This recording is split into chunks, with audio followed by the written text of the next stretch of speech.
Not too far away from here is a land where ducks like to play.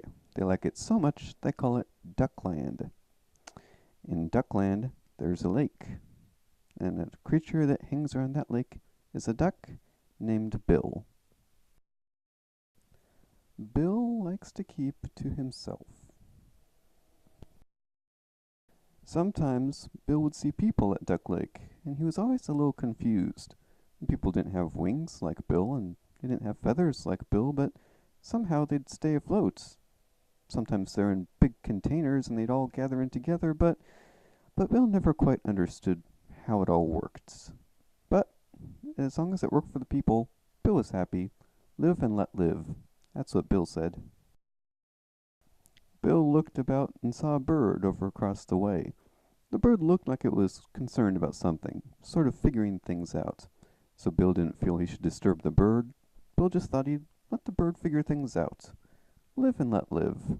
That's what Bill said. Some ducks like to do all sorts of group activities. They'd swim together, they'd fly together in fancy patterns, but that was never really for Bill. Bill's favorite activity was coming up on the dock and looking for all sorts of interesting things. Anything Bill could eat was always a good thing. Bill would come up to some interesting looking tree on the dock, and before you know it, gobble it up and have it in his feathery little tummy. Bill liked it that way.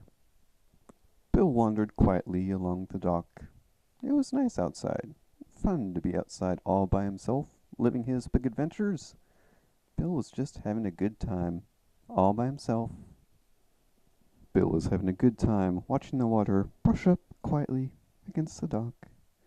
But he started to realize that it was getting a little later and his mom would probably be a little concerned about where he was. So Bill decided it was time to hop back in the water and head back home.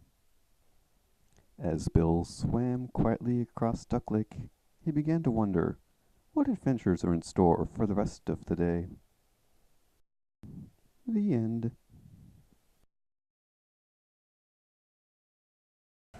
Oh wait, no, that's not what I want to say.